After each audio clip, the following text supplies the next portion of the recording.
वैसे अब कुछ टाइम बाद लियो ने अपने घर के आसपास कुछ ही दूर पर एक बैरियर लगा दिया था, जिससे अगर कोई भी उस बैरियर के अंदर एंटर करेगा तो इससे लियो को पता चल जाएगा। अभी इधर फेनरी उलामीना के बारे में सोच रही थी, लेकिन लियो कहता है कि उसके बारे में ज्यादा सोचने की जरूरत नहीं है, वो वैसे भी अब जा चुकी है और मुझे नहीं लगता कि वो फिर से यहाँ पर आएगी। पर ये सुनकर फेनरी को लगता है कि शायद लियो उलामीना को डिफेंड कर रहा है। हालांकि लियो को अभी उलामीना की भी कही हुई बातें याद आ रही थी कि किस तरह से लियो के मैजिक के कारण फेनरी का भी और साथ ही उसके कुछ और डीमन दोस्त मारे गए। लियो इस चीज पर दुखी था क्योंकि वो ऐसा करना नहीं चाहता था, पर जब फेनरी उससे पूछती है तो वो उससे कहता है कि कुछ नहीं, वो ऐसे ही कुछ सोच रहा था। दूसरी तरफ हम वहाँ नीचे उन चारों गर्ल्स को देखते हैं। अभी यहाँ पर ब्लॉसम अपने स्टेटस में से उस ड्रैगन स्लेयर वाले टैग को देख रही थी। वो बहुत ज्यादा दुखी थी क्योंकि उसे तो इस चीज पर यकीन ही नहीं हो रहा था। बाकी गर्ल्स भी कहती है कि उन्हें भी ये टैग मिल सके, लेकिन तभी बेला वहाँ से जाने लगती है। वो अभी प्रैक्टिस के लिए जा रही थी। जब बाकी उससे पूछते हैं तो उससे कहती है कि उन्हें टेस्ट पर ज्यादा ध्यान ना देते हुए आगे और मेहनत करनी चाहिए, जिससे कि वो और ज्यादा स्ट्रॉन्ग बन सके। ये सुनते हुए सभी सोचते हैं कि वो कितनी ज्यादा डिसिप्लिन्ड है, इसलिए अब वो वहाँ से जाने लगे थे क्योंकि उन्हें भी स्ट्रॉन्ग बनना है, जिससे कि वो लियो को साबित कर सके कि लियो ने उन्हें अपना स्टूडेंट बनाकर कोई गलती नहीं की। इस तरफ हम बेला को देखते हैं जो कि भले ही बहुत ही कूल तरीके से आगे तो बढ़ रही थी, पर वो साथ ही साथ अपने आंसू भी पोंछ रही थी क्योंकि उसे भी वो ड्रैगन स्लेयर वाला टैग चाहिए था। क्योंकि अगर उसे वो टैग मिल जाता तो उससे उसे खोया हुआ नोबल स्टेटस भी मिल जाता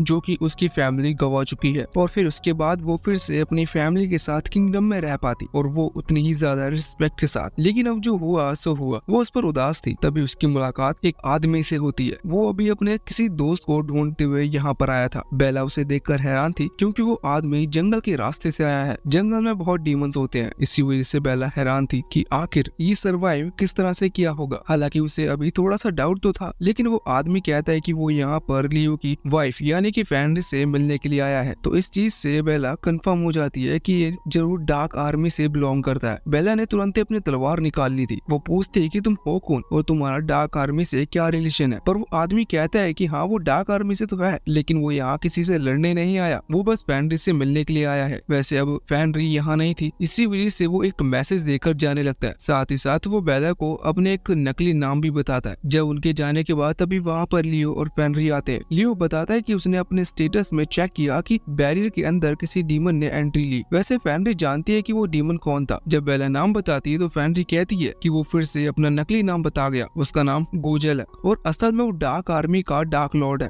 ये सुनने के बाद बेला बहुत ही ज्यादा हैरान हो गई थी क्योंकि उसने उसकी गर्दन पर तलवार रखी थी। वो सोच रही थी कि शायद अब डीमंस उसे नहीं छोड़ेंगे। वैसे अगले दिन ये लोग गोजेल को यानी कि डार्क लॉर्ड को इनवाइट करते हैं घर पर। जब गोजेल वहाँ पर आता है तो वो देखकर हैरान था कि उसकी प्रेजेंस में लियो बिल्कुल भी डरा नहीं है। लियो बिल्कुल नॉर्मल है और उसे नॉर्मली ट्रीट कर रहा है, जो कि बहुत बड़ी बात है क्योंकि गोजेल डीमन का लीडर है। वैसे अब अंदर आने के बाद गोजेल की मुलाकात यहाँ बेला से होती है। बेला उसे देखकर बहुत ही ज्यादा हैरान और डर गई थी। अभी गोजेल किसी काम की बात को लेकर यहाँ पर आया था, लेकिन कल उसे वो नहीं मिली, लेकिन आज मिल गई। अभी वो लोग बैठे हुए थे, वो चाय पी रहे थे जहाँ पर बेला भी बैठी थी, पर उसे समझ में नहीं आ रहा कि यहाँ उसे क्यों बिठाया गया है, बल्कि वो तो गोजेल के बिल्कुल करीब बैठी हुई थी। इसी वजह से वो बहुत डरी हुई थी। अभी यहाँ पर फेनरी कहती है कि शायद गोजेल यहाँ पर बदला लेने के लिए आया है क्योंकि उन्होंने उलामीना को हरा दिया था। लेकिन गोजेल बताता है कि ऐसा कुछ कारण नहीं है, वो यहाँ पर सिर्फ इसलिए आया है जिससे कि वो लियो को अपनी डार्क आर्मी में ज्वाइन करवा सके। ये सुनते हुए लियो तुरंत ही मना कर देता है ये चीज, लेकिन गोजेल ने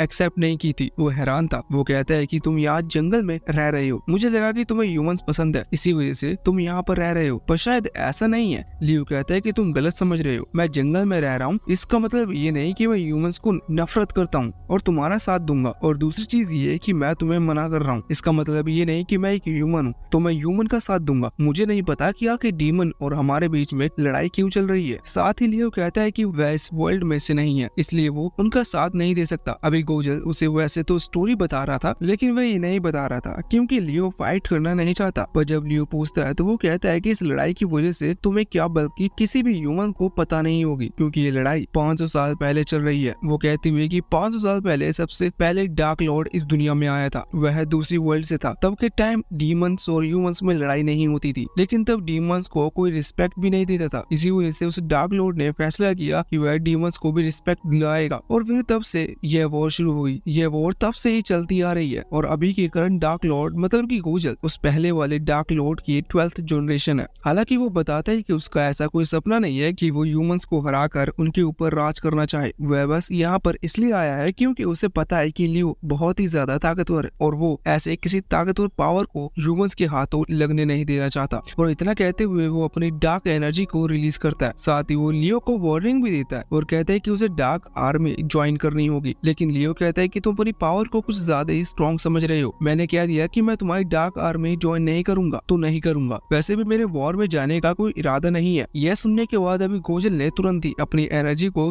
कंप्रेस कर दिया था। वो लियो के शब्दों पर विश्वास कर लेता है। वो सोचता है कि शायद लियो ने इसी तरह से किंग को भी मना किया होगा। वो कहता है कि अभी के लिए तो ठीक है, लेकिन ये मत सोचना कि मैंने हार मान ली, मैं तुम्हें किसी तरह से मना कर ही रहूंगा। हालांकि फिर वो खड़ा होता है और तारीफ करता है। वो कहता है कि उसने आज तक ऐसे किसी ह्यूमन को नहीं देखा था जो कि उसकी पावर के सामने इतना शांत रह पाए। हालांकि उसे पता है कि लियो ताकतवर है, इसलिए वो भी लियो की बात नहीं कर रहा था और ना ही वो फेनरिक की बात कर रहा था। वो यहाँ पर बेला की बात कर रहा था। वो भी बिल्कुल सीधे बैठे हुई थी और उसे भी गोजल की पावर से कोई फर्क नहीं पड़ रहा था। हालांकि बाद में जब बाकी तीनों गर्ल्स वहाँ पर आती है और ये देखकर हैरान होती है तो वह बेला से पूछती है कि वो इतनी शांत कैसे है। लेकिन फिर उन्हें जानने को मिलता है कि वो पहले ही बैठे बैठे बेहोश हो चुकी है। अगले दिन जब उसे होश आता है वहाँ से बाहर आती है। रूम से बाहर आने के बाद वो सामने गोजल को देखती है और हैरान हो जाती है। यहाँ भी गोजल ब्रेकफास्ट कर रहा था जो कि फेनरी ने बनाया है। फेनरी उससे कहती है कि वो खाकर यहाँ से चला जाए। वैसे अभी जब बेला छुपकर वहाँ से निकल रही थी तभी फिर से गोजल उसके सामने आ जाता है और कहता है कि उसे उससे बात करनी है। लेकिन बेला उसे इग्नोर करती है और तुरंत ही रास्ता बदलते हुए वहाँ से भाग जाती है। बेला किसी न किसी काम की वजह से वहाँ से भाग जाती थी, जो देखकर गोजल इम्प्रेस था कि बेला काम को इतना ज्यादा महत्व देती है कि वो डार्क लॉर्ड तक से बात नहीं कर रही। हालांकि बेला डर रही थी, इसी वजह से वो बात नहीं कर रही थी। दूसरी तरफ अब वहाँ किंग को देखते हैं जो कि बहुत ही ज्यादा गुस्से में था क्योंकि उसने बार बार अपने सोल्जर्स को भेजा लियो को मनाने के लिए, लेकिन लियो उनकी बात नहीं मान रहा। अब किंग को लग रहा था कि शायद वो डार्क लॉर्ड के साथ हाथ मिलाने वाला है, इसलिए किंग फैसला करते हैं कि वो अपने सोल्जर्स को वहाँ पर भेजेगा। लेकिन तभी वहीं पर खड़ी हुई प्रिंसेस जो कि थोड़ी समझदार है वो कहती है कि आप बहुत ही बड़ी गलती कर रहे हो, क्योंकि अगर ये एक गलत फहमी हुई तो इससे लियो सच में डार्क आर्मी को ज्वाइन कर लेगा। लेकिन किंग भले इसे किंग है लेकिन वो बेवकूफ है, इस वजह से वो खुद की ही बेटी यानी कि प्रिंसेस की बात नहीं सुनता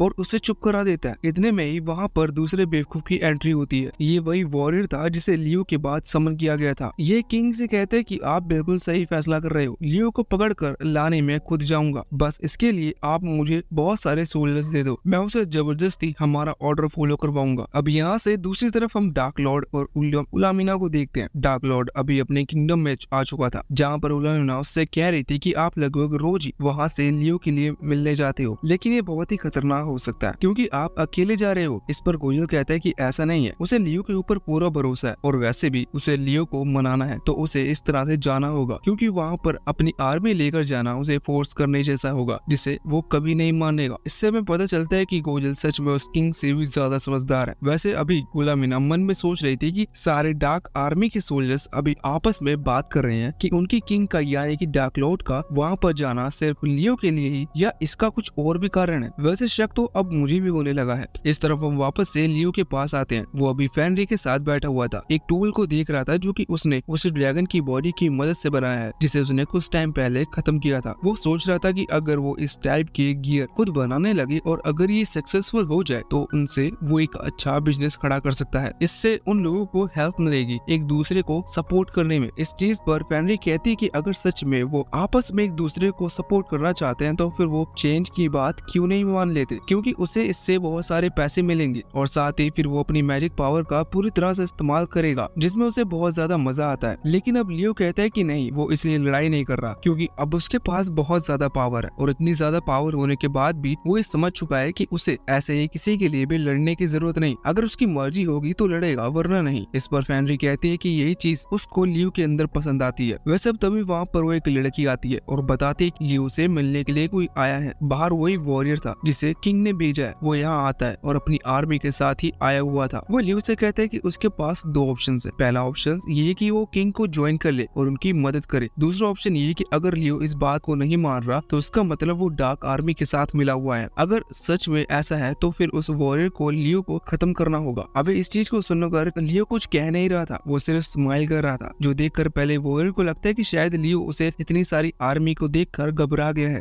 उसे लग रहा था कि शायद अब लियो उसकी बात मान लेगा, लेकिन लियो उसे समझाता है और कहता है कि नहीं, वो किसी भी तरह से वॉर में हिस्सा नहीं लेने वाला। लेकिन अभी वो वॉर इतनी आसानी से बात मानने वाला नहीं था। वो लियो से कह रहा था कि अगर ऐसा है तो उसे मरना होगा। तभी वॉरियर की नजर वहाँ पर उन चारों गर्ल्स पर पड़ जाती है और वो उन्हें पहचान लेता है। वो उनसे कहता है कि तुमने इसके साथ हाथ क्यों मिलाया, लेकिन हम तुम्हें माफ कर देंगे कि तुमने इसके साथ हाथ मिलाकर गलत किया, लेकिन हम तुम्हें माफ कर देंगे अगर तुम इसे किसी तरह से मना लो तो। पर यहाँ से चारों ही गर्ल्स फैसला करते हैं कि वो लियो का साथ देंगी, क्योंकि इतने टाइम तक लियो के साथ रहने से वो ये चीज समझ चुकी हैं कि ताकत जरूरी है, लेकिन हर किसी से लड़ना जरूरी नहीं है। लियो भी ये चीज समझ चुका था कि ये वॉरियर नहीं मानने वाला। इस वजह से वो कहता है कि गलत है, कि लगता है कि अब हमें और कहीं जाना होगा, जिस पर वो चारों गर्ल्स अग्री करती हैं। लेकिन यहाँ इतने में ही उस वॉरियर ने अपनी तलवार हवा में उठा ली थी और वो हमला करने वाला था। लेकिन वहाँ सामने लियो भी तुरंत अपने हाथ ऊपर करता है और एक टेलीपोर्टेशन फॉर्मेशन क्रिएट कर लेता है। वो उसकी यूज से वहाँ से टेलीपोर्ट हो चुके थे। यहाँ अभी वो वॉरियर और उसकी पूरी आर्मी ये देखकर हैरान थे कि लियो और बाकी सभी ये सिर्फ टेलीपोर्ट नहीं हुए हैं, बल्कि लियो ने अपनी पावर से उस बड़े से घर को और साथ ही साथ उन खेतों को भी टेलीपोर्ट कर लिया है। वो हैरान थे। लेकिन तभी वहाँ पर डार्क लॉर्ड यानी कि गोजल आता है। वो ये देखकर हैरान था कि लियो का घर और उसके खेत वहाँ नहीं है। उसे लगता है कि ह्यूमंस की वजह से हुआ है, इसी वजह से उसे बहुत गुस्सा आ रहा था। अब वो तुरंत ही वहाँ उनामिला को सिग्नल भेज देता है कि वो हमले के लिए तैयारी करे। अभी आसमान में भी वो काले बादल छाने लगे थे, जो देखकर वो वॉरियर समझ जाता है कि लगता है उसे गोजल से फाइट करनी होगी। इसलिए वो तुरंत ही वहाँ से भाग जाता है, अपने साथ की पूरी आर्मी को वहाँ छोड़कर। दूसरी तरफ हम वहाँ लियो को देखते हैं। अभी बाकी सभी गर्ल्स उसकी तारीफ कर रही थी, क्योंकि जैसी चीज वहाँ पर थी लियो ने सेम वैसे का वैसा ही यहाँ पर टेलीपोर्ट कर लिया है। लियो बताता है कि वो लोग अब कैपिटल से बहुत ही ज्यादा दूर आ चुके हैं। इसका मतलब किंग की आर्मी या फिर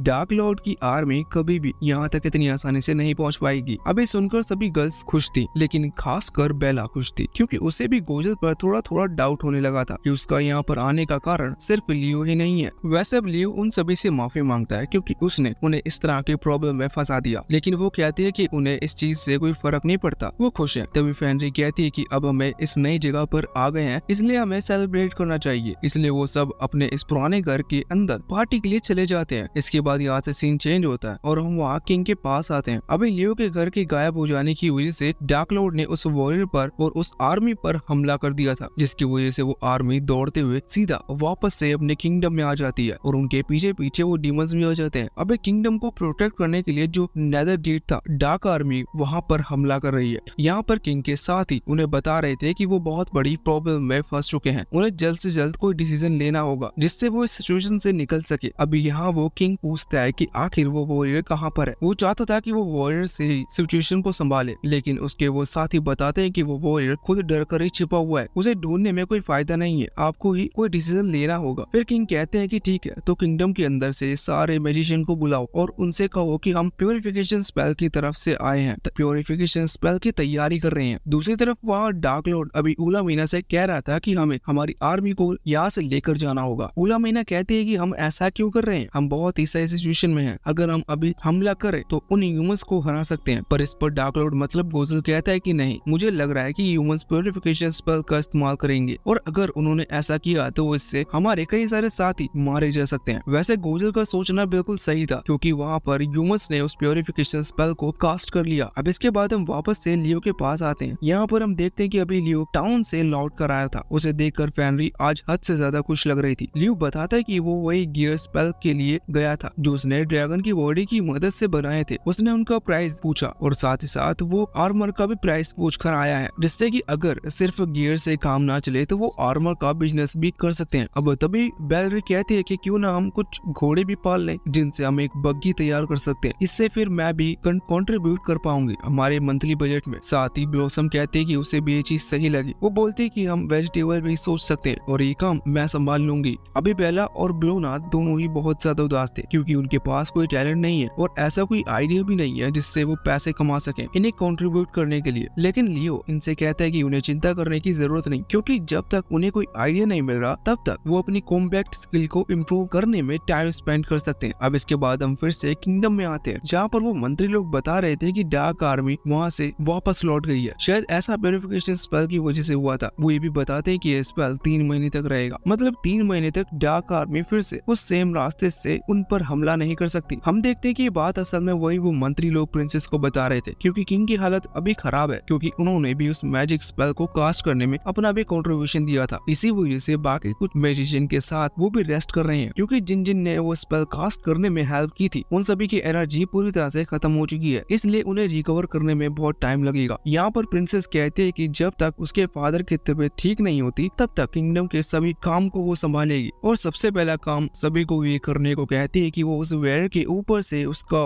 वॉरियर स्टेटस हटा दे, क्योंकि जब सभी लोग अपनी जान की बाजी लगाकर डार्क आर्मी से लड़ रहे थे तब वो छुपा हुआ था। ऐसे किसी वॉरियर की उनको जरूरत नहीं है। वैसे वो मंत्री उसे बताते हैं कि उनके पास इतने मेडिसिन नहीं है कि वो फिर से किसी दूसरे वॉरियर को यहाँ पर बुला सके, लेकिन प्रिंसेस कहती है कि वो चीज हम देख लेंगे, लेकिन ऐसा किसी वॉरियर पर खर्चा करने का कोई फायदा नहीं जो कि असल में वॉरियर ही ना हो। उसकी बात मान ली जाती है और बाद में उस वॉरियर को उसका थैला देकर जाने के लिए कह दिया जाता है। वॉरियर ये देखकर हैरान था। वो सभी से कहता है कि जब डार्क आर्मी फिर से हमला करेगी तो मेरे पास मत आना, लेकिन वो लोग कहते हैं कि वो नहीं आएंगे। दूसरी तरफ अब हम वहाँ लियो को देखते हैं। रात हो चुकी थी, वो सो रहे थे, लेकिन वो इस वक्त फैमिली से थैंक यू कहता है और वो बोलता है कि तुम एक डीमन हो, लेकिन फिर भी तुम इतने टाइम से किसी ह्यूमन के साथ रह रही हो और उसका साथ दे रही हो, ये तुम्हारे लिए बहुत मुश्किल होगा। इस पर फैमिली कहती है कि नहीं, वो इस चीज से बहुत खुश है। लियो फिर से उसे थैंक यू कहता है, लेकिन तब तक फैमिली सो चुकी थी। अभी लियो मन में सोच रहा था कि वो इस दुनिया में अकेले आया था और तब वो कितना ज्यादा डरा हुआ था कि आखिर वो कैसे सब कुछ करेगा, लेकिन फैमिली से मिलने से अब वो सब कुछ आसान हो गया है। अगले दिन बाकी सभी सोल्जर उससे कह रहे थे कि वो दोनों डेट पर क्यों नहीं जाते, क्योंकि अभी डार्क लॉर्ड और किंग के भेजे हुए उन सोल्जर की वजह से वो पर्सनल टाइम एंजॉय नहीं कर पाए होंगे। लियो उससे थोड़ा सा शर्मा रहा था, लेकिन बाद में वो बताते हैं कि उसे शर्माने की जरूरत नहीं, क्योंकि फैमिली उसकी वाइफ है। अब लियो बात मान लेता है। वो वहाँ टाउन के अंदर जाते हैं और दिन भर वहीं घूमते हैं। लियो उससे कह रहा था कि वो उसके लिए बहुत कुछ कर सकती है, इसलिए वो यहाँ पर जो लेने चाहे वो ले सकती है। ये सुनकर फैमिली बहुत ज्यादा खुश हो जाती है, क्योंकि आज से पहले कभी उसे किसी ने गिफ्ट नहीं दिया था। वो वहाँ की हर एक चीज को देख रही थी। जिस दौरान उसे एक ब्रोच पसंद आता है वो उसे ले लेती है। अभी वो लोग वापस लौट कर आए थे। फैमिली उस ब्रोच को करीबन 2-3 घंटे से ऐसे देखे जा रही थी, जो देखकर बाकी चारों गर्ल्स हैरान थी। लेकिन इसका मतलब यही है कि उनकी डेट सक्सेसफुल हुई, पर इस चीज से खुश होने की बजाय वो चारों गर्ल्स जेलस फील कर रही थी। रात के टाइम हम देखते हैं कि लियो अभी सो रहा था। तभी जैसे ही उसकी नींद खुलती है तो वो फैमिली को अपने बेड पर देखता है। वो सोचता है कि अब वो सो रही है, इसका मतलब उसे डिस्टर्ब नहीं करना चाहिए, इसलिए वो थोड़ा सा पास में सरक जाता है, पर फैमिली भी उस तरफ सरक जाती है। लियो सोच रहा था कि इस तरह से तो सो पाना लगभग नामुमकिन है। अब इसके बाद यहाँ से सीन चेंज होता है और हम उस वॉरियर को देखते हैं। वो भी ट्रेजर रूम में आया हुआ था, जहाँ पर वो कुछ चीजें ढूंढ रहा था, जैसे चोरी करने के लिए। उसे पता था कि प्रिंसेस ने उसे वॉरियर की पोजीशन से हटाया है। वैसे यहाँ पर सुया भी थी। ये वही लड़की है जो कि बहुत टाइम से इस वॉरियर के साथ है। वो अभी भी वॉरियर को वॉरियर ही कह रही थी, जबकि उसे उसके स्टेटस से निकाल दिया गया है। वो बताती है कि उसे पूरा भरोसा है कि वॉरियर को बाद में फिर से अपना स्टेटस वापस मिल जाएगा। अभी वो वॉरियर कह रहा था कि उसे इतनी पावर चाहिए कि वो डार्क लॉर्ड को हरा सके, जिससे लोग फिर से उससे वॉरियर का रिस्पेक्ट देंगे। लेकिन अब तभी उसे एक आवाज आती है जो कि उससे कह रही थी कि उसे अगर पावर चाहिए तो उसे आवाज का पीछा करना होगा। ये सुनकर वॉरियर तुरंत ही इस डायरेक्शन में चली जाता है। ये आवाज एक दूसरे रूम से आ रही थी जो कि बिल्कुल खाली था। वैसे सूर्य ने आवाज सुनी नहीं थी। अभी वहाँ पर पहुँचने के बाद वो आवाज फिर से उस वॉरियर से कहती है कि अगर तुम मुझे आजाद करना चाहते हो तो अपनी तलवार हवा में उठाओ। अभी वॉरियर डर गया था, लेकिन फिर वो आवाज उससे कहती है कि क्या तुम डर गए हो। लेकिन इससे वॉरियर को गुस्सा आता है और तुरंत ही वो अपनी तलवार को हवा में उठाता है, जिसके बाद वहाँ बहुत ही तेज हवा चलती है और एक स्पिरिट उनके सामने आ जाती है। वो प्रणाम किया बताती है और वॉरियर से कहती है कि तुमने मुझे आजाद किया, इसलिए तुम कुछ भी 3 विश मांग सकते हो, चाहे वो कुछ भी क्यों ना हो, मैं तुम्हें पूरा करके दूंगी। अब वॉरियर अपनी पहली विश मांगने के लिए पूरी तरह से तैयार था। दूसरी तरफ हम वहाँ प्रिंसेस को देखते हैं। वो इस वक्त एक ओरेकल से आकर मिलती है। ओरेकल एक लेडी है जो कि भविष्यवाणी करती है। यहाँ पर प्रिंसेस उससे पूछती है कि 3 महीने वो प्यूरिफिकेशन स्पेल खत्म हो जाएगा, तो क्या आप मुझे कोई ऐसा आइडिया दे सकती हो जिससे मैं डार्क आर्मी को हमारे यहाँ पर आने से लंबे टाइम के लिए रोक सकूं। अब इस पर ओरेकल कुछ भी कह पाते इससे पहले ही उन सभी की गर्दन पर एक कॉलर आ जाती है। वो सभी उस कॉलर को देखकर हैरान थे। वो प्रिंसेस समझ जाती है कि इसका कारण क्या है, इसलिए वो तुरंत ही अपने कुछ सोल्जर्स को वहाँ उस तहखाने में भेजती है जहाँ पर अभी वो वॉरियर था। ओरेकल बताती है कि ये जरूर उस इविल स्पिरिट का काम होगा, जरूर किसी ने उसे आजाद कर दिया है और उससे एक विश मांगी है। हमें जानने को मिलता है कि बहुत समय पहले भी उसी किंगडम के एक किंग ने डार्क लॉर्ड को हराने की विश मांगी थी। हालांकि उससे जब भी कोई विश मांगता है तो उसके लिए उसे सैक्रिफाइस देने होते हैं। तब के टाइम पर उन्होंने एक पूरे कॉन्टिनेंट का सैक्रिफाइस दिया था। बाद में जब किंगडम को लगा कि एक बहुत ही बड़ी प्रॉब्लम हो सकती है तो सभी किंगडम के मैजिशियन ने मिलकर उस इविल स्पिरिट को कैद कर दिया था, लेकिन शायद अब उसे किसी ने आजाद कर दिया। दिया और उससे कुछ विश मांगी है।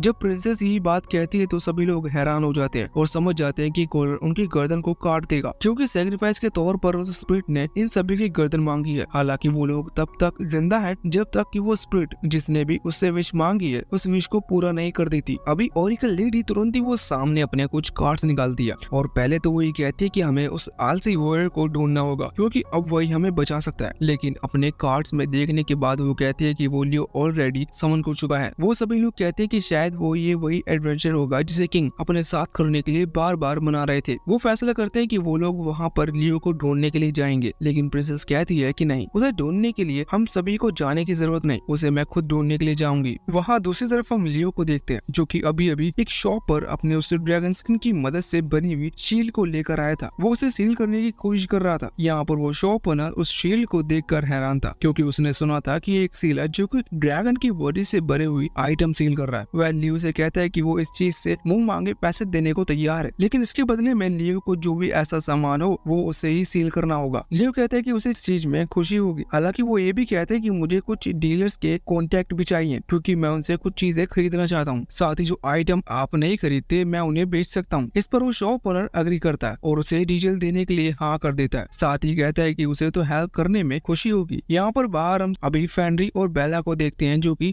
ये बात सुन रहे थे। बेला कहती है कि लियो हर चीज में बहुत ही ज्यादा अच्छा है, उसने अपने सामान को अच्छे दामों पर बेचने के साथ साथ एक डीलर का कॉन्टेक्ट भी पा लिया। वह लियो की तारीफ कर रही थी। फेंड्री कहती है कि ऐसे तारीफ मत करो, शायद उसे नजर ना लग जाए। वैसे बेला कहती है कि तुम बहुत ही लकी हो जो इतना अच्छा हस्बैंड मिला, मैं भी चाहती हूँ कि मुझे कोई ऐसा ही हस्बैंड मिले। इस पर फेंड्री कहती है कि तुम्हारा डार्क लॉर्ड यानी कि गोजल के बारे में क्या ख्याल है, वो भी तो तुम्हें लाइक करता है। लेकिन अब उसकी बात सुनने के बाद बेला बहुत ही ज्यादा घबरा गई थी। वो कहती है कि उसके बाद तुम फिर से ऐसी बात मत करना। अब हम देखते हैं कि लियो को वहाँ बाहर आ चुका था, इसलिए वो लोग वहाँ से जाने लगे थे। जाते वक्त फेंड्री कह रही थी कि देखो मैं तुम्हारे काम से खुश हूँ, लेकिन इससे तुम्हें टाइम नहीं मिलता। मैं चाहती हूँ कि तुम थोड़ा सा टाइम निकालो जिससे कि हम आपस में टाइम स्पेंड कर सके। लियो कहता है कि ठीक है, वो कोशिश करेगा। अब इतने में उसका सिस्टम उसके सामने वो वार्निंग स्क्रीन लेकर आता है जो कि उसे वार्निंग दे रही थी कि एक स्पिरिट अभी उसी की तरफ बढ़ रही है और इतने में ही हिया वहाँ उसके पीछे हो जाती है। लियो उसे पहचानता नहीं था। वैसे हिया को वार्निंग ने ये कहा था कि वो लियो को खत्म कर दे, मतलब कि उसकी पहली विश यही थी, इसलिए वो यहाँ पर आई है। हालांकि वो हमला करने वाली थी, जो देखते हुए लियो का सिस्टम अपने आप ही उसके सामने एक डिफेंस फॉर्मेशन क्रिएट कर एक बैरियर क्रिएट करने लगता है। लेकिन अभी हिया को हमला करते हुए देख फेंड्री उसके अटैक को रोकने का सामना करती है, जिसकी वजह से वो अटैक उसे लग जाता है। उसकी बॉडी से खून निकल रहा था और लियो देखकर घबरा गया था। लियो उससे कहता है कि तुम ठीक तो हो ना, लेकिन फेंड्री कहती है कि तुम यहाँ से भाग जाओ और इसके साथ ही फेंड्री का वो ब्रोच टूटकर नीचे गिर जाता है। यहाँ पर अभी हिया अपने सेम वैसे ही बहुत सारे अटैक लियो की तरफ कर रही थी, लेकिन लियो के आसपास बनी हुई वो शील्ड उसे बचा रही थी। अभी यहाँ पर लियो फेंड्री से कह रहा था कि वो किसी तरह से खुद को संभाले, लेकिन वहाँ पर यह कहती है कि लगता है इन नॉर्मल अटैक्स का तुम पर कोई असर नहीं होता, मुझे कुछ पावरफुल यूज करना होगा। वैसे लियो अभी फेंड्री को हील करने की कोशिश कर रहा था, लेकिन उसका कोई भी स्पेल काम नहीं कर रही थी और लियो तब ज्यादा घबरा जाता है जब वो फेंड्री के चेहरे पर लाइफलेस एक्सप्रेशंस को देखता है। वैसे इस दौरान वहाँ सामने हिया ने ओरिजिन ऑफ लाइट नाम की टेक्निक का इस्तेमाल कर यहाँ पर हमला कर दिया था, लेकिन लियो की पावर उस अटैक को भी कैंसिल कर देती है। साथ ही तभी आवाज आती है कि लियो ने ओरिजिन ऑफ लाइफ टेक्निक को एक्वायर कर लिया है। लियो को भी अभी बहुत ज्यादा गुस्सा आ रहा था, जो देखकर बेला भी हैरान थी क्योंकि उसने पहली बार लियो को गुस्से में देखा था। लियो खड़ा होता है और कहता है कि वो इस चीज का बदला लेगा। वैसे अभी लियो अपने और फेंड्री के पास्ट मेमोरीज के बारे में याद कर रहा था। वो याद कर रहा था कि फेंड्री ने हमेशा उसका साथ दिया है, भले ही वो एक डीमन है, लेकिन फिर भी उसने अपनी पूरी फैमिली छोड़ दी सिर्फ लियो के लिए। ये सोचते हुए लियो और ज्यादा गुस्सा हो जाता है क्योंकि इस वर्ल्ड में उसके पास इतनी ज्यादा पावर है। उसकी ड्यूटी सिर्फ एक ही थी कि वो उसे फेंड्री को प्रोटेक्ट करना है, लेकिन वो ये चीज नहीं कर पाया। इसलिए वो खड़े होते हुए कहता है कि तुम्हें इस चीज की कीमत चुकानी होगी और इसके बाद सबसे पहले वो एक फॉर्मेशन क्रिएट करता है जो कि टाइम को रिवर्स कर सकता है। ये देखने के बाद वो इविल स्पिरिट मतलब कि हिया बहुत ही ज्यादा हैरान थी क्योंकि ह्यूमन के लिए कर पाना नामुमकिन था। टाइम रिवर्स होता है और हम देखते हैं कि फेंड्री का वो ब्रोच और फेंड्री की वो चोट दोनों ही ठीक हो चुके थे। ये देखकर हिया हैरान थी, लेकिन इतने में ही लियो उसके फेस पर पंच करते हुए वहाँ से दूर फेंक देता है। इस तरफ से हिया को बहुत ही ज्यादा गुस्सा आ गया था। वो गुस्से में बता रही थी कि वो कितनी ज्यादा ताकतवर है। वो कहती है कि उसने इस धरती को हर एक मैजिक स्पेल को मास्टर कर लिया है, लियो चाहकर भी उसे नहीं हरा सकता। लेकिन लियो उसके ऊपर पैर रखते हुए उसे नीचे गिरा देता है और कहता है कि उसने बहुत बड़ी गलती कर दी। हालांकि तभी हिया डार्क मैजिक का इस्तेमाल करने लगती है, लेकिन वो हैरान हैरान तब हो जाती है जब लियो ने सिर्फ एक ही सेकंड में उसके इस स्पेल को कैंसिल कर दिया था। साथ ही लियो उसके चेहरे से उसे पकड़कर उठाते हुए दीवार पर मारता है और बार बार उसे पंच करने लगता है। इस दौरान हिया नोटिस करती है कि लियो का जो पावर सोर्स है वो इनफाइनाइट है, मतलब कि उसके पास अनलिमिटेड स्ट्रेंथ है, इसलिए हिया का डिफेंस मैजिक लियो के सामने कुछ नहीं कर पाएगा। और वो भी समझ गई थी कि वो लियो को कभी नहीं हरा सकती। वहाँ दूसरी तरफ फेनरिक को होश आ चुका था। बेला उसे बताती कि लियो ने उसकी चोट को हील कर दिया था और उसी ने उसकी जान बचाई है। अभी यहाँ पर फेनरिक सामने लियो को लड़ते हुए देखती है। उसे देखकर वो हैरान थी क्योंकि अभी तक लियो को उसने कभी भी गुस्से में नहीं देखा था। वैसे वो बहुत ही ज्यादा खुश हो रही थी क्योंकि लियो उसकी वजह से इतने गुस्से में आया है क्योंकि उसे चोट लगी थी। वैसे वो याद करती है कि लियो कितना ज्यादा अच्छा है। उसने एक बार उससे कहा था कि अगर कोई उससे माफी मांग ले तो भले उसने कितने भी बड़ी गलती क्यों ना की हो, लेकिन वो उसे माफ कर देगा। और ये सोचते हुए वो सामने देखती है जहाँ लियो अभी तक रुका नहीं था। वो बार बार हिया पर हमला करते जा रहा था। हिया समझ गई थी कि वो जीत नहीं सकती, इसी वजह से इतना पावरफुल होने के बाद भी वो लियो से माफी मांगती है। लेकिन लियो रुकता नहीं है क्योंकि वो कहता है कि तुमने फेनरी को खत्म किया है, इसलिए अब तुम्हें भी खत्म होना होगा। पर तभी फेनरी पीछे से आकर उसे हक कर लेती है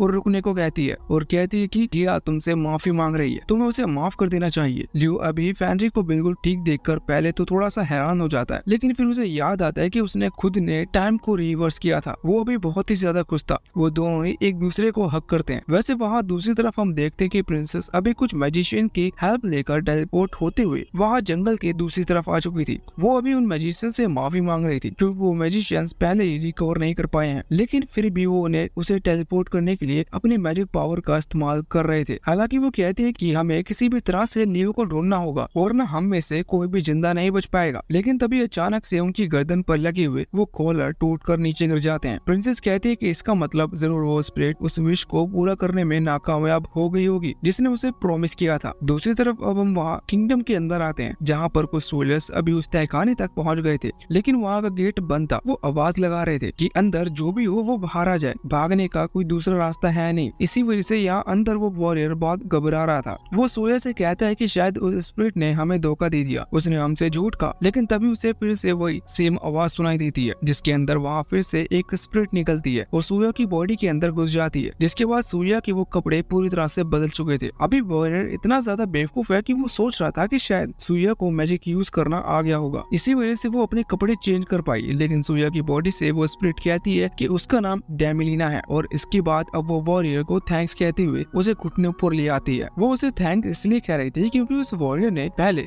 हिया को आजाद कराया, इसी वजह से डेमिलिना आजाद हो पाई। वो कहती है कि तुमने पावर की डिमांड की थी, मैं उस डिमांड को पूरी करती हूँ। और इसके बाद वो अपनी मैजिक से उस वॉरियर को एक बड़े से मॉन्स्टर में बदल देती है और वहाँ से बाहर लेकर आने लगती है। वो अभी कह रही थी कि वो यहाँ किंगडम में हर एक पर्सन से बदला लेगी जिसने उसे कैद किया था। हालांकि उसे कैद बहुत पहले समय किया गया था, इसलिए उसने फैसला किया कि वो उनके पूर्वजों का बदला इनसे लेगी। वैसे अब जो वो बाहर आती है तो वो एक टेलीपोर्टेशन पोर्टल को गायब होते हुए देखती है, जिससे वो समझ गई थी कि शायद जो नोबल फैमिली है वो यहाँ से भाग चुकी है। अब दूसरी तरफ वो वहाँ लियो के पास आते हैं। अभी हिया को होश आ चुका था। वो ये देखकर हैरान थी कि उसकी चोट हील हो चुकी है और वो अभी लियो से माफी मांग रही थी कि वो उसे माफ कर दे और जान से ना मारे। लियो कहता है कि उसने उसे माफ कर दिया और उसकी चोट भी इसलिए हील कर दी क्योंकि अभी फेनरी पूरी तरह से ठीक है। हालांकि फेनरी पूछ रही थी कि ये तो बहुत ही ज्यादा ताकतवर है, फिर हम इसका क्या करें क्योंकि किंगडम के मैजिशियंस इसे कभी भी नहीं हरा सकते। इस पर लियो कहता है कि हमें फिर से इसे उसी ट्रेजर रूम में बंद कर देना चाहिए जहाँ पर इतने टाइम से कैद थी। यह पूछती कि आखिर उसे इस चीज के बारे में कैसे पता चला, तो लियो कहता है कि ये उसने हिया की मेमोरी के अंदर देखा। ये सुनकर हैरान हो जाती है क्योंकि किसी के माइंड को पढ़ने की पावर अभी तक सिर्फ हिया के पास ही थी, लेकिन लियो ने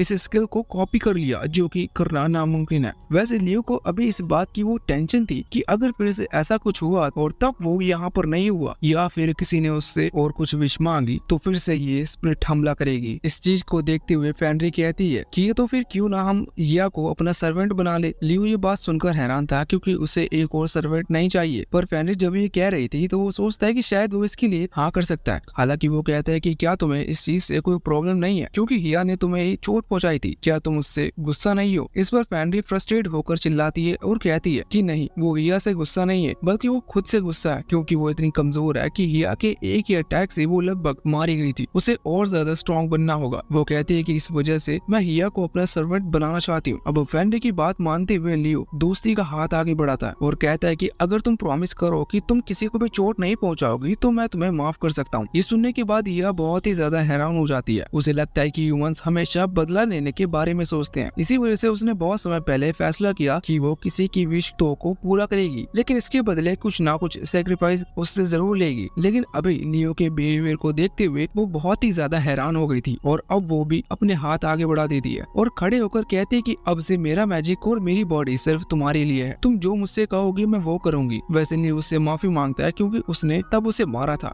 वो कभी भी एक लड़की पर हाथ नहीं उठाता, लेकिन तब वो अपने सेंस में नहीं था। इस पर हिया कहती है कि कोई बात नहीं, उसे भी इस चीज से मजा आया। वैसे फेंडे को ये बात सुनकर अच्छा नहीं लग रहा था क्योंकि उसे लग रहा था कि हिया अंदर ही अंदर कुछ गलत सोच रही है। वैसे लियो अब वहाँ आसपास की जगह को देखते हुए फैसला करता है कि वो फिर से टाइम रिवर्सल मैजिक का इस्तेमाल करेगा और सारे डैमेजेस को ठीक करेगा। लेकिन तभी हिया उसे रोक देती है। वो कहते हैं कि नहीं, तुम्हें फिर से उस मैजिक का इस्तेमाल करने की जरूरत नहीं। वो ये कहती है कि तुम कभी भी उसका इस्तेमाल मत करना। लियो समझ नहीं पाता, वो उसकी वजह पूछता है तो हिया कहते हैं कि कोई मामूली मैजिक नहीं है, वैसे ह्यूमंस कभी कास्ट नहीं कर सकते। लियो कहता है कि फिर वो ऐसा कैसे कर पा रहा है, तो हिया कहती है कि तुम ह्यूमन नहीं हो बल्कि एक सुपर बीइंग हो। इसका मतलब हिया उसे गॉड के साथ कंपेयर कर रही थी। वो कहते हैं कि तुम्हारे पास बहुत ही ज्यादा पावर है, तुम्हारा स्टेटस भी इनफाइनाइट है। अब लियो को समझ में आता है कि जरूर की शुरुआत में जब उसने अपने स्टेटस को देखा था तो उसका मतलब डबल जीरो नहीं बल्कि इनफाइनाइट था। वो समझ जाता है कि उसके पास बहुत पावर है। हिया कहते हैं कि तुम्हारे पास तुम्हें दूसरों की स्किल्स को भी एक्वायर करने में हेल्प करती है, इसी वजह से तुम मेरी कुछ मैजिकल पावर को खुद एक्वायर कर पाए। लियो कहता है कि अगर ऐसी बात है तो फिर वो टाइम रिवर्सल मैजिक का इस्तेमाल नहीं करेगा, वो बस रिपेयर मैजिक का इस्तेमाल करते हुए टाउन को ठीक कर देगा। बाद में हम देखते हैं कि अभी हिया लियो के घर पर आ चुकी थी, जहाँ पर वो बाकी सभी गर्ल्स से मिलती है और खुद को इंट्रोड्यूस कराती है और कहती है कि अब वो सुप्रीम बीइंग लियो की सर्वेंट है। अब सभी लोग ये सुनकर हैरान थे, वो असल में एक स्पिरिट है। वो थोड़े से घबरा गए थे क्योंकि अभी तक वो एक डीमन के साथ रहते हैं, लेकिन अब उन्हें एक स्पिरिट के साथ भी रहना होगा। लेकिन बेला उन्हें समझाती है कि नहीं, उन्हें डरने की जरूरत नहीं है क्योंकि वो उन्हें कुछ नहीं करेगी। साथ ही इसके बाद बेला हिया को उसके रूम में ले जाती है, उसका नया रूम दिखाने के लिए। अब रात के टाइम हम देखते हैं कि लियो बैठा हुआ था, कुछ सोच रहा था। तभी वहाँ पर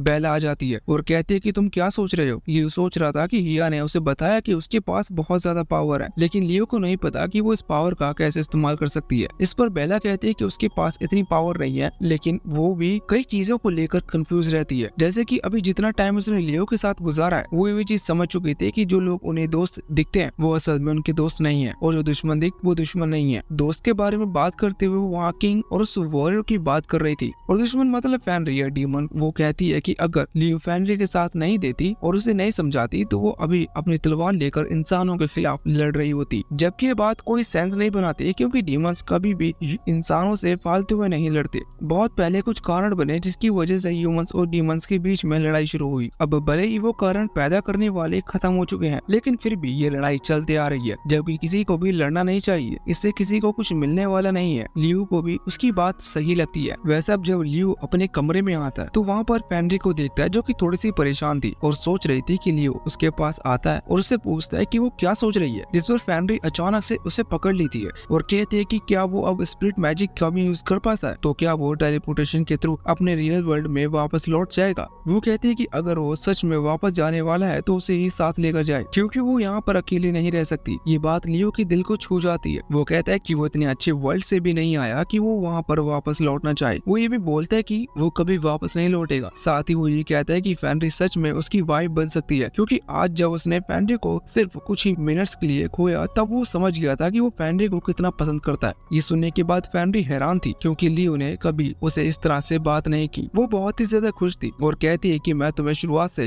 इस चीज को रियल मान रही हूँ। वो बताते हैं कि जब वो लियो से नहीं मिली थी तब वो लड़ने के बारे में सोचती थी और सोचती थी कि वो डीमन है, इसलिए उसकी पूरी लाइफ इसी तरह से निकलेगी। लेकिन लियो से मिलने के बाद उसे पता चला कि उसके अंदर भी फीलिंग्स है। वो दोनों बहुत करीब थे, वो एक दूसरे को किस करते हैं। जिसके बाद लियो कह रहा था कि अब उसे खुद को छुपाने की जरूरत नहीं क्योंकि वो पहले अजीब महसूस करता था हस्बैंड वाइफ का नाटक करते हुए। अब वो दोनों ही और करीब आ गए थे और शायद कुछ होने वाला था। लेकिन इतने में ही वहाँ पर हिया उनके सामने आती है। वो दोनों उसे देखकर हैरान थे। वो उससे पूछते हैं कि वो यहाँ पर कब से है, जिस पर हिया कहते हैं कि वो तब से है जब से लियो ने इस कमरे में एंट्री ली थी। अभी लियो फेनरी को पकड़े हुए था, लेकिन फेनरी हिया पर हमला करने के लिए आगे बढ़ रही थी। वैसे इन तीनों के बीच में बहस वहाँ सभी गर्ल्स दूसरे कमरे से सुन रही थी। वैसे अब यहाँ पर हिया अब एक बहुत ही अच्छा आइडिया निकालती है और कहती है कि देखो चिंता मत करो, मैं फिर से पहले की तरह इनविजिबल हो जाती हूँ। तुम लोग जो करने वाले थे वो तुम आराम से करो। लेकिन इस पर लियो और फेनरी दोनों ही उस पर चिल्लाते हैं। दूसरी तरफ हम वहाँ देखते हैं कि अभी प्रिंसेस लियो का पता लगाने के लिए टाउन में आ गई थी। वो वहाँ के लोगों से पूछ रही थी कि क्या उन्हें ऐसी लड़की के बारे में पता है जिसने रिसेंटली कई सारे बीस्ट को एक साथ हराया हो। इस पर सभी लोग कहते हैं कि नहीं, उन्हें इस चीज के बारे में बिल्कुल नहीं पता। अब प्रिंसेस परेशान थी और सोच रही थी कि आखिर ऐसा कैसे हो सकता है कि टाउन का कोई भी आदमी लियो को ना जानता हो। अब वहाँ दूसरी तरफ हम लियो के घर पर आते हैं, जहाँ पर हम देखते हैं कि फेनरी ने सभी गर्ल के लिए खाना बनाया था। सभी खा रहे थे और उसे थैंक्स कह रहे थे, लेकिन वो कहते हैं कि लियो की वाइफ होने के नाते सभी को खाना खिलाना उसकी ड्यूटी है। साथ ही वो बताते हैं कि इस चीज में हिया ने भी उसकी मदद की है। हालांकि हिया कहते हैं कि उसने कहा था कि वो मैजिक के थ्रू बहुत ही जल्दी खाना तैयार कर सकती है, लेकिन फेनरी ने उसे ऐसा नहीं करने दिया। वैसे वो ये भी कहती है कि अगर आप लोग कहो तो मैं मैजिक से बाकी काम भी कर सकती हूँ।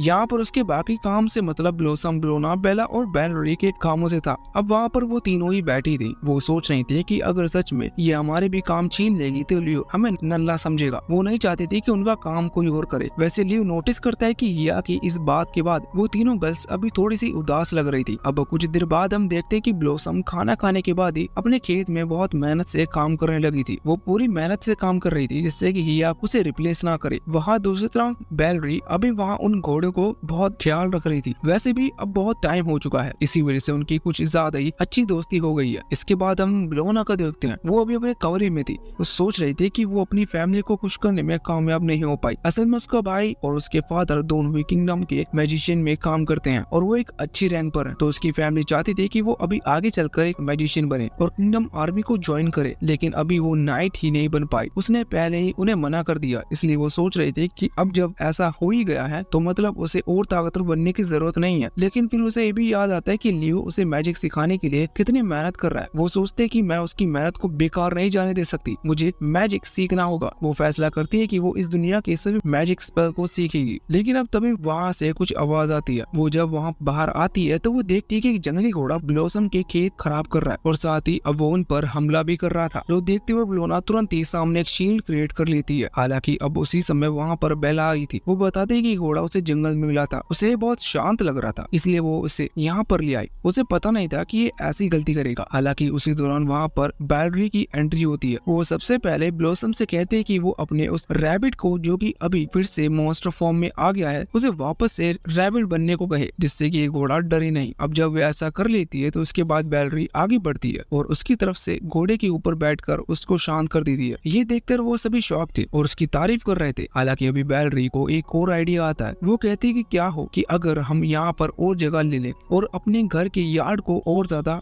बड़ा करें। इस पर बाकी गर्ल्स कहते हैं कि हाँ, इसमें हमें कोई प्रॉब्लम नहीं है, लेकिन इसके पहले हम लियो को मनाना होगा क्योंकि वही हमारे लिए जगह खरीद सकता है। अब दूसरी तरफ हम वहाँ लियो और फैनरी को देखते हैं। वो अभी वहाँ टाउन में आए हुए थे कुछ चीजें बेचने के लिए, जिस दौरान फैनरी बहुत ही ज्यादा खुश थी। लियो कहता है कि तुम इतनी खुश क्यों हो, क्योंकि ये कोई डेट नहीं है, हम सिर्फ काम के चलते यहाँ पर आए हैं। लेकिन फैनरी इसलिए खुश थे क्योंकि वो लियो के साथ टाइम स्पेंड कर रही है। वो अब वो वहाँ उस दुकान पर पहुँचते हैं जहाँ पर आने के बाद लियो अभी वो चीज ले आया था। वो शॉप ओनर उसे सेल करने लगता है और शॉप ओनर बहुत ही ज्यादा खुश था क्योंकि लियो सारी अच्छी चीज उसी के पास लेकर सेल करता है। वो लियो को यहाँ पर कुछ स्टोन्स भी दिखाता है जिसमें एक लाइम स्टोन था। ये बहुत ही ज्यादा रेयर होता है। वो बताते हैं कि ये बहुत काम की चीज है। यहाँ पर वो लियो को कुछ लाइम स्टोन लेने को भी कहता है। साथ ही वो ये भी बताता है कि अगर लियो आइटम्स बनाता है तो उन पर वो इन स्टोन्स का यूज कर सकता है, जिससे उनके अंदर एक स्पेशल एबिलिटी आ जाएगी और उससे वो चीजें और ज्यादा महंगी बिकेगी। लियो खुश था, उसे वो थैंक यू कह रहा था। तभी वहाँ पर बाहर हम फैनरी को देखते हैं। वो अभी लियो से भी ज्यादा खुश थी। यहाँ लियो को इतनी सीरियसली काम करता हुआ देख वो सोचते हैं कि काम के वक्त लियो कितना सीरियस हो जाता है। वैसे अब तभी अचानक से टाउन पर एक उला मीना शैडो अपीयर होती है, जिसे देखकर फैनरी थोड़ी सी हैरान थी क्योंकि वहाँ पर ज्यादा बादल नहीं थे। लेकिन अब तभी अचानक से आसमान में एक फॉर्मेशन अपीयर होता है जो कि असल में एक पोर्टल जैसा था। उसके अंदर से वही मॉन्स्टर, मतलब कि वही वॉरियर जिसे डेमलिना ने मॉन्स्टर बना दिया है, वो अपीयर होता है। अभी डेमलिना भी उसके कंधे पर बैठी हुई थी। इन्हें आधा देख फैनरी हैरान थी। साथ ही अब वहाँ पर काले बादल भी होने लगते हैं और एक इविल एनर्जी भी फैलने लगती है। उसी दौरान लियो दुकान के बाहर आता है। फैनरी कहती है कि टाउन खतरे में है, हमें लोगों को बचाना होगा, जिसके बाद वो लोग वहाँ से भागते हैं। दूसरी तरफ हम देखते हैं कि अभी डेमलिना ने प्रिंसेस को ढूंढ लिया था। वो मॉन्स्टर के थ्रू उस पर हमला कर रही थी, लेकिन प्रिंसेस के गार्ड किसी तरह से उस मॉन्स्टर को रोक लेते हैं। पर डेमलिना एक फॉर्मेशन क्रिएट करती है और उन सभी गार्ड्स को वहाँ से दूर फेंक देती है। इस तरफ हम देखते हैं कि लियो और फैनरी जब आगे आ रहे थे उसी दौरान वहाँ पर हिया आती है। वो पूछती है कि तुम यहाँ पर क्या कर रही हो, जिस पर वो बताती है कि उसने एक इविल एनर्जी को महसूस किया था। वो बताते हैं कि डेमलिना डेमलिना है, ये असल में यहाँ इस किंगडम की सबसे पावरफुल मैजिशियन हुआ करती थी। लेकिन एक बार उसने अपनी पावर को बढ़ाने के लिए डार्क मैजिक का सहारा लिया, जिसके बाद से इसने खुद पर हल्का सा कंट्रोल खो दिया। मतलब ये अपनी पावर को अच्छे कामों के लिए यूज नहीं करती थी और उस टाइम का लियो था वो उसे हरा देता है, जिसके बाद ये नॉर्मल हो गई थी। लेकिन जब ये मरी तो उसका माइंड यानी कि उसकी स्पिरिट यहीं पर रह गई। इसके बाद अब ये लियो से परमिशन मांगती है कि क्या वो डेमलिना को रोके, मतलब कि उससे फाइट करे, जिस पर लियो कहता है कि ठीक है, लेकिन तुम्हें टाउन के पीपल की सेफ्टी का ध्यान रखना होगा। इस पर ये हाँ करती है और वहाँ से चली जाती है। दूसरी तरफ हम वहाँ पर देखते हैं कि डेमलिना के अटैक के बाद प्रिंसेस के सामने भी अभी गार्ड्स दूर फिक जाते हैं। सिर्फ एक गार्ड अभी उसे बचाने के लिए वहाँ पर सामने खड़ा हुआ था, लेकिन डेमलिना हंसती है और कहती है कि प्रिंसेस देखो तुम कितने ज्यादा डरी हुई हो, अब तुम कुछ नहीं कर सकती। और इतना कहते हुए वो फिर से एक अटैक कर रही थी। अटैक वैसे तो बहुत पावरफुल था, लेकिन उसी वक्त हिया सामने आकर बहुत ही आसानी से उस अटैक को रोक देती है। डेमलिना कहती है कि आखिर तुम मेरे सामने क्यों आई और मेरे टास्क को रोकने की कोशिश क्यों कर रही हो, जिस पर हिया कहती कि जो कोई भी सुप्रीम बीइंग को परेशान करने की कोशिश करेगा उसे पहले मुझसे लड़ना होगा। अभी डेमलिना उस पर हंस रही थी और कह रही थी कि तुम पहले किसी की विश पूरी करने में नाकाम हो चुकी हो, इसका मतलब तुम्हारे पास इतनी पावर नहीं जितनी पहले हुआ करती थी। तुम्हें मेरे सामने से हटना चाहिए क्योंकि आज मैं इस टाउन को तबाह कर दूंगी। इतना कहते हुए वो यहाँ हमला कर देती है, लेकिन हिया ने सिर्फ अपने एक हाथ को आगे करते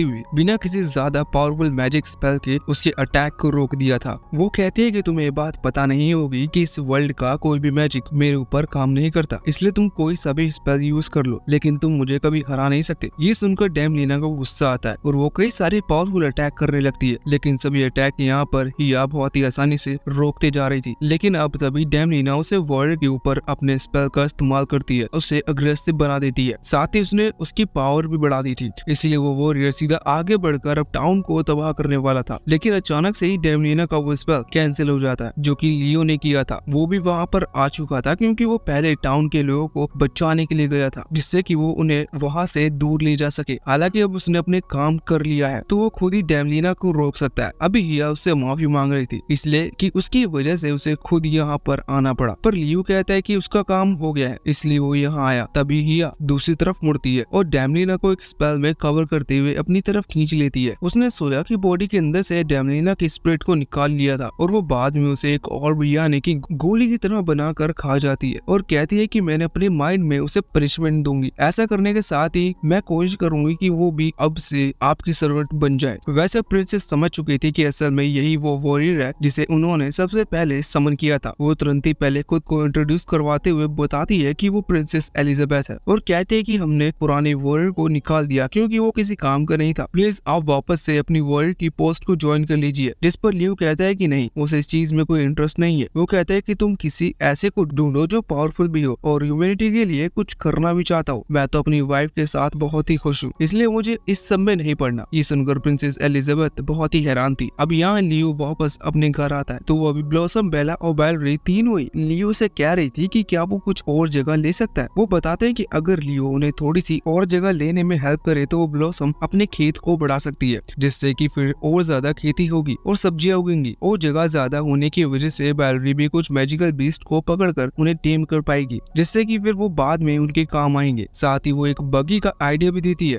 जिससे कि वो सब्जियां ज्यादा मात्रा में यहाँ से टाउन तक ले जा सकते हैं। वो कहती है कि अगर हमने इतना सब कर लिया फिर तो हमें कुछ काम करने की जरूरत नहीं पड़ेगी। अब फैनरी कहती है कि तुम्हें ऐसा नहीं लगता कि वो मैजिकल बीस्ट बहुत खतरनाक है, क्या सच में तुम्हें उन्हें कंट्रोल कर पाओगी? जिस पर बैलरी कहती है कि हाँ, अगर हमारे पास ज्यादा जगह हो तो हम उन्हें बहुत ही बड़ा एरिया दे सकते हैं घूमने के लिए, तो इससे उन्हें ऐसा लगेगा नहीं कि वो कैद में है। वो लियो और फैनरी को बहुत अच्छी तरह से समझाती है और इस तरह से कि वो दोनों मना ही नहीं कर पाए। अब लियो पहले कैलकुलेट करता है कि कितनी जगह खरीदनी चाहिए, वो कितने की आएगी, अब उसका प्राइस कितना था कि बैलरी और ब्लॉसम तीनों उनके पास जितनी चीजें वो सब का अनुमान लगाता है, लेकिन फिर भी सब बचने के बाद भी उतनी जगह नहीं आ सकती थी। लियो कहता है कि कोई बात नहीं, वो खुद उनके लिए वो जगह खरीदेगा, बस इसके बदले उन्हें अपने प्रॉफिट में से 30% उन्हें देना होगा, जो कि एक बहुत अच्छा सौदा था। इसीलिए वो तीनों ही खुश हो जाती है। बाद में लियो उन्हें वो जगह लेकर देता है, जिसके बाद में वो सभी मेहनत से काम करने लगी थी। लियो अभी ब्लॉसम से कह रहा था कि वो कुछ ऐसी सब्जियां उगाएं जिन्हें उगाना मुश्किल है और भले ही अगर वो किसी और वेदर में होती हो तो लियो उसकी मदद कर सकता है उस टाइप का वेदर मैजिक से क्रिएट करने में, लेकिन ब्लॉसम मना कर देती है और वो कहती है कि वो मैजिक की हेल्प नहीं लेना चाहती। तभी वहाँ पर हिया आती है और कहती है कि अगर वो लियो की मदद नहीं ले सकते तो उसके मैजिक की मदद ले ले। वो इस तरह का मैजिक का यूज करेगी जिससे कि वो वेजिटेबल और ज्यादा इफेक्टिव और एफिशिएंसी बने, साथ ही वो ज्यादा मात्रा में भी होंगे। लेकिन ब्लॉसम कहती है कि नहीं, मेरे लियो से कोई दुश्मनी नहीं है, लेकिन बस मैं मैजिक का यूज नहीं करना चाहती, मैं चाहती हूँ कि वो नेचुरली उगे। वैसे अब तभी वहाँ पर ब्लोना सामने आ जाती है और कहती है कि मैं हिया के मैजिक को जरूर देखना चाहूंगी। वैसे ब्लोना के कपड़े भी अभी थोड़े से अजीब, इसलिए वो लोग पूछते हैं कि उसके कपड़े को क्या हुआ, तो वो बताती है कि वो मैजिक अकेडमी गई थी एज ए स्टूडेंट सीखने के लिए, लेकिन वहाँ पर लोगों ने कहा कि वो टीचर बन सकती है, इसलिए वो टीचर कपड़े पहन कर आई। वो लियो को थैंक्स कहती है उसे मैजिक सिखाने के लिए, क्योंकि इसी वजह से वहाँ मैजिक अकेडमी में एक टीचर की पोस्ट पर आई है। लियो उससे कहते हैं कि देखो ये सच नहीं है, सारी मेहनत तो मैंने की थी। हालांकि फिर ब्लोना ब्लॉसम को समझाती है कि हेल्प लेने में कोई बुराई नहीं है, और वैसे भी इससे लियो और उसका दोनों का फायदा है, साथ ही टाउन के लोगों का भी अच्छी वेजिटेबल कम भाव में मिलेगी। अब ब्लॉसम ये सुनते हुए हाँ कर देती है, लेकिन वो हिया से कहती है कि वो अपने खेत का सिर्फ एक ही टुकड़ा देगी और हिया सिर्फ वही अपने मैजिक का इस्तेमाल कर सकती है। अभी बाद में सभी बहुत मेहनत कर रहे थे, यहाँ लियो और फेनरी साथ में खड़े हुए थे और उन्हें देख रहे थे। लियो कह रहा था कि मेरा ड्रीम है कि मैं इस वर्ल्ड में अपनी एक शॉप चालू करूं। फेनरी कहती है कि हाँ वो उसकी पूरी मदद करेगी, साथ ही वो अपने दोस्त से भी कहेगी कि वो उनकी शॉप पर आए। लियो कहता है कि उनसे मत कहना क्योंकि वो डीमंस हैं, लेकिन फेनरी कहती है कि नहीं, मैं उनसे कह दूंगी कि वो पहले ह्यूमन फॉर्म में आए और फिर उसके बाद हमारी दुकान विजिट करें। वो कहती है कि वो लियो के लिए कुछ भी कर सकती है। तभी लियो अपने पास से एक रिंग निकालता है और उससे बताता है कि वो रिंग बहुत ही अच्छी थी, लेकिन फेनरी को नहीं पता कि रिंग क्या होती है। तो लियो बताता है कि ये वेडिंग रिंग है। हस्बैंड और वाइफ दोनों सेम टाइप की रिंग अपनी उंगली में पहनते हैं। ये सुनकर फेनरी खुश हो जाती है और लियो को हक कर लेती है। वहाँ दूसरी तरफ हम उस वॉरियर और सोया को देखते हैं और दोनों को ही अलग अलग जेल में बंद कर दिया गया था। काश उन्हें एक ही जेल में बंद किया जाता। यहाँ पर सोया कह रही थी कि शायद हमें एग्जीक्यूट कर दिया जाएगा, जो सुनकर वॉरियर को बहुत गुस्सा आता है। वो जोर से चिल्लाता है कि वो इस चीज का बदला लेकर रहेगा। अब यहाँ से सीन चेंज होता है और हम देखते हैं कि बेला अभी सपना देख रही थी कि वो एक चर्च में जहाँ पर उसकी शादी हो रही है। तब उसके सामने ओला मीना आती है जो कि उसे कांग्रेचुलेशन कह रही थी और बता रही थी कि उसके हस्बैंड जल्दी यहाँ पर आने वाले हैं। उसका हस्बैंड और कोई नहीं बल्कि गोजल था, जिसे देखकर बेला हैरान हो जाती है। अभी बेला को समझ में नहीं आ रहा था कि क्या चल रहा है। तभी ओला मीना कहती आप दोनों की शादी पर हम प्रॉमिस करते हैं कि हम पूरी वर्ल्ड बेला को गिफ्ट कर देंगे। ये सुनते हुए बेला सोचती है कि उसकी वजह से शायद सारी दुनिया जलने वाली है। वो ऐसा बिल्कुल नहीं चाहती थी, वो मना करती है, लेकिन अभी की बातों पर ज्यादा ध्यान नहीं दिया जा रहा था। वहाँ पर ओला मीना के अलावा बाकी डीमंस भी थे, क्योंकि वो डार्क लॉर्ड की शादी से बहुत खुश है। अब यहाँ शादी लगभग कंप्लीट होने वाली थी, बस लास्ट में डार्क लॉर्ड यानी कि गोजल को बेला को किस करना था। वो आगे बढ़ता है लेकिन बेला घबरा जाती है। उसके बाद उसकी आंखें खुल जाती हैं। वो ये देखकर खुश थी कि ये बस उसका एक सपना था, लेकिन वो हैरान थी कि आखिर वो ऐसा सपना क्यों देख रही है। वैसे भी आधी रात का समय था, इसलिए वो बाकी सारी गर्ल्स उससे कहती हैं कि वो चुपचाप सो जाए और उन्हें भी सोने दे। अब सुबह हम देखते हैं कि बेला इस सपने को भुलाने की कोशिश कर रही थी। तभी फेनरी वहाँ पर आती है और उसकी कुकिंग तारीफ करने लगती है। हालांकि उसे बेला का बिहेवियर थोड़ा सा चेंज लग रहा था, इस वजह से इसकी वजह पूछती है। तो बेला बताती है कि उसे नाइटमेयर्स आए हैं। अब फेनरी कहती है कि क्या तुम नाइटमेयर में किसी पर्सन को देख रही हो, जिस पर बेला हाँ करती है। तो फेनरी कहती है कि जरूर तुम उस पर्सन को पसंद करती होगी, क्योंकि हम उसी के सपने देखते हैं जिसे पसंद करते हैं। हालांकि बेला ये चीज मानना नहीं चाहती थी। तभी वहाँ पर वो तीनों गर्ल्स भी आती है और साथ ही हिया भी उनके साथ थी। उन तीनों गर्ल्स को पता था कि बेला को सपने में डार्क लॉर्ड यानी कि गोजल दिखाई दे रहा था। वो कहती है कि क्या तुम सच में डार्क लॉर्ड से प्यार करती हो, जिस पर बेला कहती है कि बिल्कुल नहीं, मैं उससे प्यार क्यों करूं, वो एक डीमन है। हालांकि वो ऐसा कह भी नहीं सकती क्योंकि फेनरी भी एक डीमन है, लेकिन फिर भी वो लियो फेनरी को पसंद करता है। उन तीनों गर्ल्स को यही सही लग रहा था, क्योंकि डार्क लॉर्ड यानी कि गोजल भी अक्सर यहाँ पर बेला को देखने के लिए आता है। बेला कहती है कि नहीं ऐसा नहीं है, वो लियो से मिलने के लिए आता है, लेकिन वो तीनों कहती है कि नहीं, जब तुम आपस में नहीं होते तो वो जल्दी चला जाता है, इसका मतलब वो रोज तुमसे मिलने ही आता है। बेला ये बात मानना नहीं चाहती थी क्योंकि गोजल एक डीमन है। हालांकि फिर वो फेनरी से पूछती है कि आखिर फेनरी एक ह्यूमन में मतलब कि लियो में क्या पसंद करती है, जिसके बाद हेनरी हर चीज बता रही थी। इस दौरान वहाँ पर लियो आता है, उसने सब कुछ सुन लिया था, इसलिए वो थोड़ा सा शर्मा रहा था। लेकिन इसी समय उसकी स्क्रीन पर एक वार्निंग आती है। असल में यहाँ पर टेलीपोर्ट होने के बाद लियो ने आसपास फिर से एक बैरियर क्रिएट कर लिया था। इस बैरियर के आसपास उसे एक डीमन की प्रेजेंस महसूस हुई थी। साथ ही हिया ने भी उस डीमन की प्रेजेंस को महसूस कर लिया था, क्योंकि उसके हिसाब से वो जो भी डीमन है वो नॉर्मल डीमन से ज्यादा पावरफुल है। वहाँ दूसरी तरफ हम एक गर्ल को देखते हैं। ये वही डीमन थी जिसकी प्रेजेंस हिया और लियो दोनों को ही महसूस हुई थी। इसके बाद यहाँ से सीन चेंज होता है और हम वहाँ किंगडम में प्रिंसेस के पास आते हैं। हम देखते हैं कि अभी प्रिंसेस को ये बात जानने को मिलती कि असल में जिस वॉरियर को उन्होंने समन किया था वही लियो है,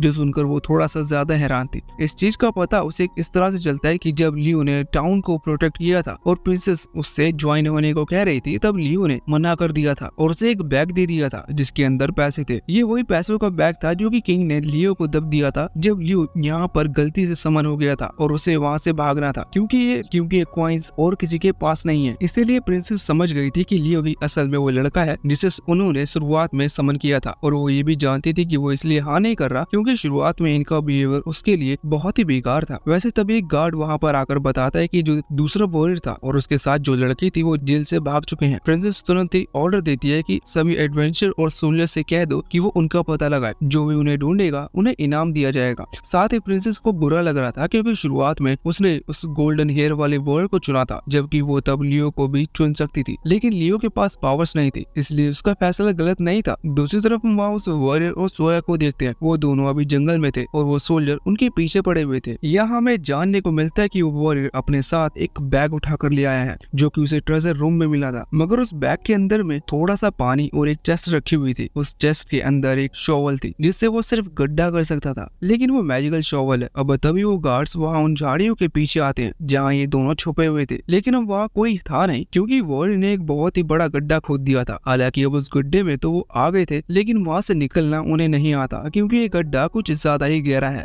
अब यहाँ से सीन चेंज होता है और हम वहाँ डीमन किंगडम में आते हैं जहाँ पर हम देखते हैं कि अभी गोजल उलामीना से पूछ रहा था कि क्या उसे लियो के बारे में पता चला, लेकिन उलामीना कहती है कि नहीं, उसे कोई इन्फॉर्मेशन नहीं मिली। उसके हिसाब से शायद लियो किसी दूसरे किंगडम में टेलीपोर्ट हो चुका है, लेकिन गोजल कहता है कि ऐसा नहीं हो सकता क्योंकि वो अभी यहाँ पर आए हैं, इसलिए वो अभी किसी दूसरे किंगडम में गया ही नहीं। इसका मतलब वो टेलीपोर्टेशन स्पेल को दूसरे किंगडम में यूज नहीं कर सकता। अब उलामीना कहती है कि आखिर आप लियो को ढूंढना क्यों चाहते हो, तो वो हमारी बात वैसे भी नहीं मान रहा, क्यों ना हम ह्यूमंस पर हमला करते हैं। उन्होंने अभी अभी प्योरिफिकेशन स्पेल क्रिएट किए हैं और वो बहुत थके हुए होंगे, हम उन्हें आसानी से हरा देंगे। लेकिन इस पर गोजल कहते हैं कि नहीं, अगर लियो इनकी साइड हो गया तो उन्हें हराना मुमकिन है और मैं कभी भी ऐसी गलती नहीं करूंगा जिससे मेरा साथी इंजर्ड हो या मारा जाए। ये बात बिल्कुल सही थी, वो सही फैसला ले रहा था, लेकिन उलामीना को डर था कि जो लोग गोजल के ऑर्डर से सहमत नहीं है कहीं वो बगावत शुरू ना कर दे। वहाँ पीछे गेट के साइड हम देखते हैं कि अभी एक हॉट डीमन वहाँ खड़ी हुई थी जो कि उन्हीं की बात सुन रही थी। बात सुनने के बाद वो तुरंत ही अपने मास्टर से ये बात कहने के लिए जाती है। उसका मास्टर कोई और नहीं बल्कि गोजल का भाई है। वैसे भी गोजल का भाई गोजल को बिल्कुल पसंद नहीं करता। अब जब वो ये बात गोजल के भाई को बताती है तो वो और ज्यादा गुस्सा होता है। वो कहता है कि ना जाने उसका भाई आखिर ये क्या डिसीजन ले रहा है, क्योंकि उसके हिसाब से कभी भी एक ह्यूमन डीमन आर्मी में एंटर नहीं करवाना चाहिए। हालांकि वो हॉट डीमन उसे समझाते है कि लियो सच में पावरफुल है, लेकिन वो मानने को तैयार नहीं था। और वैसे भी वो डीमन, इसलिए इंसानों के साथ दोस्ती करना ये उसकी बिल्कुल भी ठीक नहीं लगता। वो जानता था कि उसका भाई मानेगा नहीं और वो एक डार्क लॉर्ड भी है, इसलिए उसे मनाना लगभग नामुमकिन के बराबर है। इसलिए अभी फैसला करता है कि उसे कुछ ऐसा करना होगा जिससे कि उसका भाई मारा जाए, जिससे कि डार्क लॉर्ड की पोजीशन उसे मिल जाए और फिर ये पूरी ह्यूमैनिटी को खत्म कर सके। अब इसके बाद फिर से सीन चेंज होता है और हम लियो और फेंड्री को देखते हैं जो कि अभी एक लोकल बाजार में आए हुए थे। ये बाजार वो बाजार नहीं जिसमें वो रिसेंटली आए करते थे, क्योंकि वो इस किंगडम के अंदर था, जबकि ये बाकी जो किंगडम थे उन सभी के बीच में लगने वाला बाजार है। वहाँ पर सारे किंगडम के बड़े बड़े मर्चेंट आते हैं। यहाँ पर उन्होंने वेजिटेबल के अलावा वो सब चीजें भी मिल सकती है जो कि उन्होंने कभी देखी भी नहीं। यहाँ अलग अलग किंगडम के सामान आते हैं। यहाँ पर अभी फेंड्री बहुत ज्यादा खुश थी। वैसे वो बताती कि वो पहले भी यहाँ पर आ चुकी है। लियो कहता है कि ठीक है, तो फिर तुम मुझे गाइड करो। वो ये कहती है कि अभी हमारे पास टाइम है तो हम लंच कर सकते हैं। फेंड्री कहती है कि उसे उस रेस्टोरेंट के बारे में पता है जो कि उसका फेवरेट है, इसलिए वो उसे वहीं पर ले जाने लगती है। अभी जाते वक्त लियो और फेंड्री नोटिस करते हैं कि ओल्ड लेडी अपनी दुकान को बंद कर रही थी और वो दुखी लग रही थी। लियो उसके पास आकर इसी वजह पूछता है तो वो बताती है कि उनकी दुकान कई सालों से चलती आ रही है, लेकिन वॉर के बाद जो रास्ता था मर्चेंट्स का यहाँ पर आने का, वो रास्ता डिस्ट्रॉय हो गया, जिसकी वजह से अब यहाँ पर उन्हें सामान लेन देने के लिए कोई नहीं आ पाता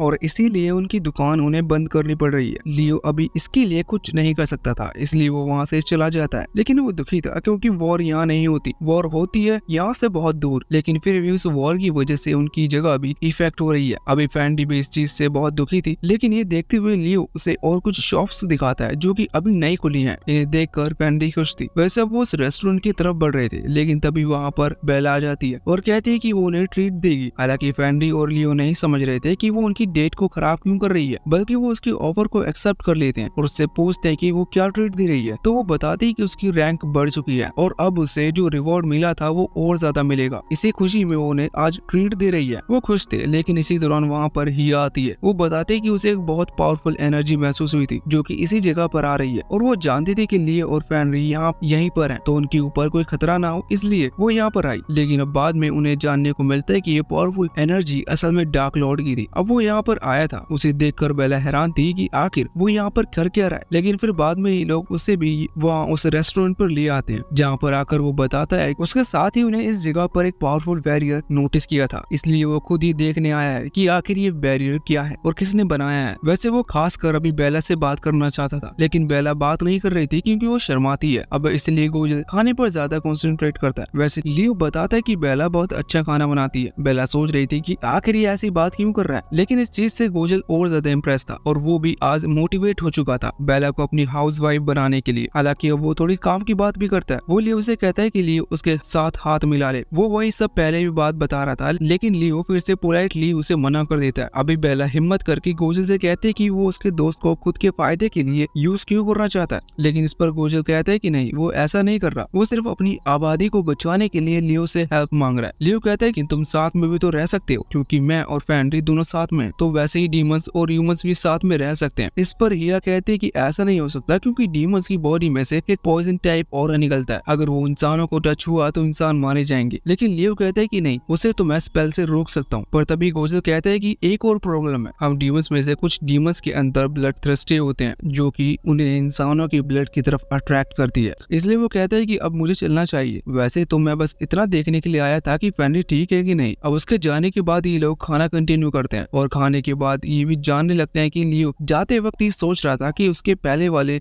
ब्लड में सभी डीमंस ह्यूमंस को कौन पसंद करता है। उसे लगा था कि ये ब्लड वैसे नहीं है, लेकिन यहाँ पर भी डीमंस और ह्यूमंस के बीच में भी वही हाल है। हालांकि वो खुद को लकी समझता है क्योंकि उसे फेनरी जैसी डीमन मिली जो कि ये चीज नहीं मानती। वो उसे हक करता है और फिर यहाँ से सीन चेंज होता है। हम वहाँ से वॉरियर और सोया को देखते हैं। वो दोनों ही अभी उस गड्ढे से बाहर निकलने के लिए ऊपर की तरफ बढ़ रहे थे। तब वो किसी तरह से ऊपर तक पहुंच जाते हैं, जहाँ पर सोया प्लॉट सपोर्टर की भी हेल्प ले रही थी, लेकिन फिर वो नहीं समझ पाती और नीचे गिर जाती है। और वो खुद तो गिरती है और साथ में उस वॉरियर को भी नीचे ले गिरती है। और फिर इसी के साथ ये पार्ट यहीं पर एंड होता है।